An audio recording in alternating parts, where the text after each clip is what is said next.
A fragile ceasefire deal has been reached between Israel and Hamas as 3 Israeli hostages return to their families as well. Joining me live to discuss this is the Australian's foreign editor, Greg Sheridan. Greg, always great to see you. Thank you for joining us. It's finally happened here. What are your thoughts on the deal more broadly, I guess the stages of the deal and whether or not it will stick? Holly, look, it's a magnificent moment and you couldn't fail to be moved by those 3 young Israeli women. God knows what they've endured at the hands of these barbarians in Hamas for 15 months. But it's a wonderful thing that they're back with their family. The cruelty and sadism and madness of Hamas in continuing to keep another 90-odd Israeli hostages, all the suffering for the people of Gaza could have been finished a year ago if Hamas had released the hostages. It's a very good move. It may bring in an end to hostilities, but it's very complicated. It's very difficult. Israel has made big concessions. Stage 2, Israel is meant to withdraw from almost all of Gaza, including the border with Egypt. That's going to be very difficult. They'll have to be assured that there's not going to be weapons smuggling across that border. Look, it's a hopeful first step, and you take any good news you can get in the Middle East, but it's a tough road ahead. Yeah, absolutely. And a lot of questions now around what happens in Gaza and what that future exactly looks like, as you've just alluded to there. A big conversation now too is obviously the part that the US has had in this. Joe Biden attempting to take some recognition for this deal, but also, of course, we've heard from Donald Trump saying that it was all his doing. What's your take on that? Oh, look, I think it was all Trump's doing. I mean, Biden has been trying to bring about a ceasefire since day one to no effect. He proposed terms more or less identical to this ceasefire in May. But Trump has 2 qualities. He scares Hamas and he backs Israel.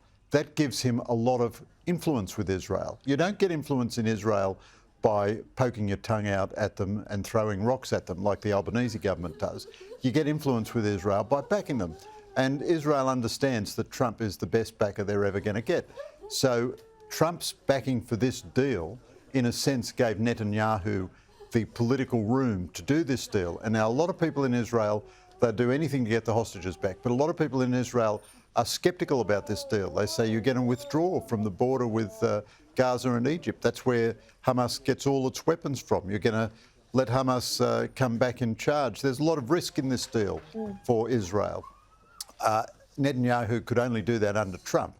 And Hamas, like everyone else in the world, no one is scared of Joe Biden, but they're scared of Trump. They don't know what Trump might do. And so before he became president, Trump said, get this done or all hell will break loose. And then all of a sudden, everybody was able to move, whereas they hadn't been able to move. So Trump has a lot of good and a lot of bad, but he gets all credit for this ceasefire. Yeah, it's hard to ignore that this major historic moment is coming as he's about to enter the White House tomorrow. I mean, love him or hate him, it's an almighty political comeback. What are your thoughts on this? What are we going to see? I mean, he's made some big promises today. Of course, we saw the Village People and it was hard not to smile seeing him there on the stage dancing. A sign of what's to come, do we think? Oh, absolutely. So, historically, I was a never Trumper. You know, I just thought he breached all the norms and so on.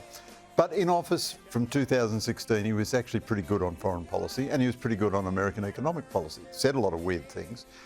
He's come back now, not like any other second-term president. He's full of energy. He's absolutely committed to his agenda. He's got his cabinet all picked. The cabinet's a weird mixture. There are some brilliant people.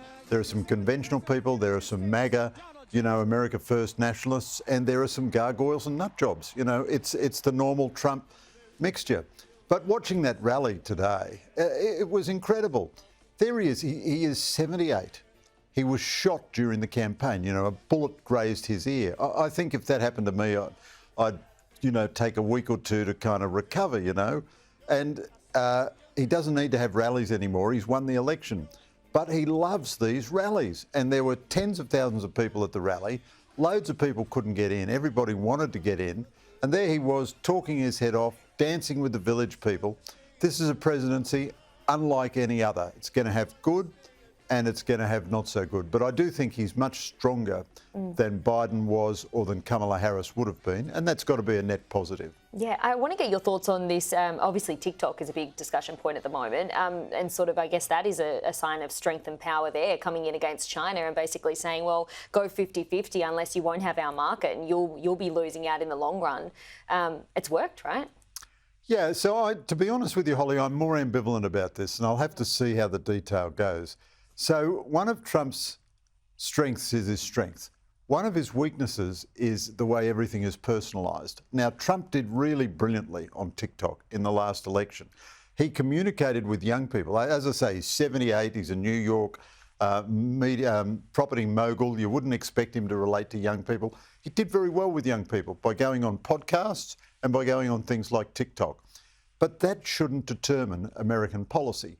Now, the Congress said TikTok had to sever its connections with its Chinese parent or shut down, because two things bad about TikTok. It gathers information about its users and it distorts the news. It sends in to an audience which often doesn't get other news. It sends in anti-American, incidentally anti-Israel, pro-Chinese Communist Party news messages in its little news feeds. And TikTok has not severed its connection with its Chinese parent. Now, Trump has come in with this new deal saying it's going to be a 50-50 joint venture. Well, presumably part of the joint venture will stop the information on users going to the Chinese. Presumably part of the joint venture will stop the manipulation of news. We have to wait and see how this all unfolds. I think it would have been better if they'd just let the legislation take its effect. I mean, TikTok had every opportunity to sell itself, as it were. But that's Trump, you know, it's all very personalised. And I think the Congress will make sure that the 50-50 deal removes the offensive elements of TikTok that it was getting at through legislation. Yeah, interesting to watch. We do have to wrap things up. We're out of time, but I really want to get your thoughts on this because I know it's close to your heart. Peter Dutton has announced, a sweep of measures to combat anti-Semitism here in Australia. What are your thoughts on this? Look, overall, I think it's a good thing. Definitely the coalition has been much stronger combating anti-Semitism than Labor has. So Prime Minister Anthony Albanese today was saying he follows the anti-terrorism envoy Gillian Siegel's advice. She begged him to hold a national cabinet, convene all the premiers and chief ministers in Canberra and have a big day declaring yourself against this hideous scourge of anti-Semitism. All the way through, the Albanese government has been dragged into taking action on this. They've been a dollar short and a day late all the way through. There's no doubt that the coalition is a better friend of the Jewish people and a better friend of Israel than Labor is at the moment. I think Labor has failed morally and politically. They haven't done nothing, but they've been late and slow and unwilling to offer the leadership that Australia needs on this terrible issue. And I tell you, Holly, as an Australian, I'm ashamed of this outbreak of anti-Semitism. I'm absolutely ashamed of it. And it's never happened before in Australian history. It's happened while Albanese is Prime Minister. And although he's not remotely anti-Semitic himself, nothing like that, he bears ultimate political responsibility for this development. Okay, bold words. Greg, thank you as always for your time. It's always great to see you. Thanks, Holly. Great to talk to you.